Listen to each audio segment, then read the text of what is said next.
여러분 안녕하세요. 새로운 시민교회 박성광 목사입니다. 오늘 갑자기 이 책을 읽다가 조금 공감되는 부분이 있어서 함께 나누기 위해서 영상을 촬영하게 되었습니다.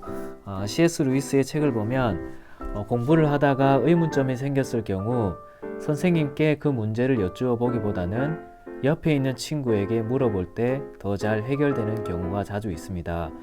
저마다 겪어본 일이겠지만 선생님께 여쭈어 보면 우리가 이미 알고 있는 이야기만 해주시거나 다른 이야기를 잔뜩 늘어놓으실 뿐 정작 이해하고 싶은 부분을 정확히 짚어내 해결해 주시지 못할 때가 참 많습니다. 이렇게 이야기를 합니다. 여러분들도 이런 경험들이 종종 있으셨죠? 저도 교수님들에게 질문을 했다가 이런 일들이 생기면 잘 이해하지 못했습니다 라고 말하기도 그렇고 그냥 감사합니다 라고 마칠 때가 종종 있었습니다.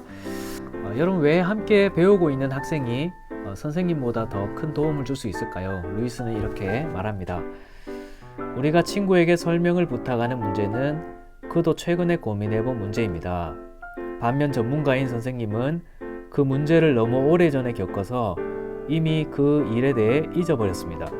게다가 지금은 그 주제 전체를 전혀 다른 시각으로 바라보기 때문에 학생이 대체 뭘 어려워하는지 잘 이해하지 못합니다. 대신 선생님의 눈에는 그 학생이 마땅히 질문해야 함에도 불구하고 묻지 않는 다른 문제들이 보일 뿐입니다. 이렇게 말합니다. 그렇습니다. 대개 가르치는 사람들은 자기가 배우는 자리에 있을 때 그 문제를 어떻게 해결해 나가는지를 종종 잊고 합니다. 그래서 지금 배우는 사람의 입장에서가 아니라 가르치는 사람의 입장에 있다 보니까 배우는 사람의 입장에서 무엇이 가장 궁금하고 어떤 점이 가장 어려운지를 종종 잊어버릴 때가 많죠. 그래서 대신에 너 지금 이것을 물을 때냐? 이게 뭐 그렇게 중요하다고? 지금 중요한 핵심은 바로 이거야 라고 하면서 다른 점을 설명하고 거기에 대한 설명을 줄줄 늘어날 때가 많죠. 루이스의 말이 참으로 맞습니다. 여러분, 제가 오늘 루이스의 글을 가져온 이유는 루이스가 했던 어떤 문맥적인 의미와는 맞진 않지만 제가 신앙생활을 비추어 보니까 신앙생활이 정말 이와 같다. 정말 신앙생활이 그와 같구나. 이렇게 생각을 했기 때문입니다. 여러분, 신앙생활 중에서 어려움들이 많이 있죠. 그죠?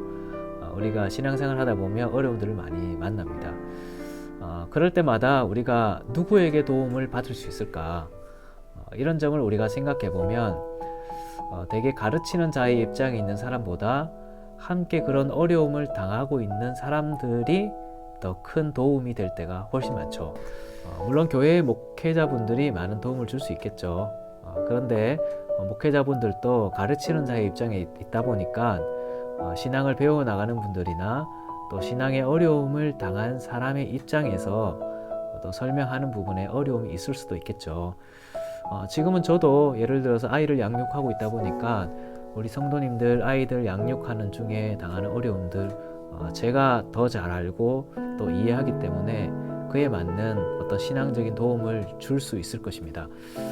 그런데 저 때와는 다른 어떤 대학 생활을 하고 있고 또 취업 준비를 하고 있는 분들이 어떤 신앙의 어려움들을 물어왔을 때 옆에서 함께 그런 어려움들을 당하고 있는 분들보다 제가 더 적절할 수 있을까? 그것은 참 의문입니다. 오히려 루이스의 글에서 말했던 어떤 그런 선생님들과 같이 너 지금 그게 정말 중요한 문제야 신앙생활에 그것보다 지금 이게 더 중요하지 라고 하면서 실제로 내가 당하는 어려움과는 다른 문제들에 대한 답을 줄줄 늘어놓을 때도 많이 있다는 겁니다.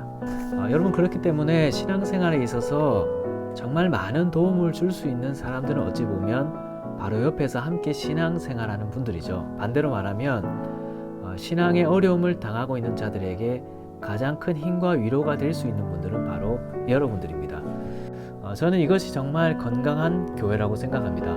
건강한 교회는 옆에 있는 지체들이 옆에 있는 사람들을 돌아보고 그 어려움에 함께 위로해주고 도움을 줄 수 있는 것, 기뻐하는 자들과 함께 기뻐하고 슬퍼하는 자들과 함께 슬퍼해주는 그런 교회가 정말 건강한 교회가 아닐까 생각해 봅니다. 같은 노예에 있는 어떤 목사님께서 그렇게 말씀하시더라고요. 신앙생활은 목사에게 배우는 것이 아니라 옆에 있는 집사님, 옆에 있는 권사님, 옆에 있는 장로님들에게 배우는 거라고. 여러분 맞습니다. 그것이 정말 건강한 교회입니다. 물론 그렇다고 해서 제가 이 루이스 S 그레츠처럼 나타나는 그런 선생의 자리에만 있겠다는 것은 아닙니다. 저도 여러분들이 달리고 있는 그 트랙에서 함께 달리게 하면서 우는 자들과 함께 울고 즐거워하는 자들과 함께 즐거워할 수 있는 그런 목사가 되기 위해 힘쓰겠습니다. 얼마 전 우리 교회 집사님 한 분이 공예배 시간에 그렇게 기도해 주시더라고요. 강한 자는 약한 자를 돌아보게 하시고 약한 자는 강한 자를 의지하는 교회가 되게 해달라고. 우리 교회가 그런 교회가 되었으면 좋겠습니다. 우리가 함께 이 믿음의 경주를 함께 해나가고 있지 않습니까?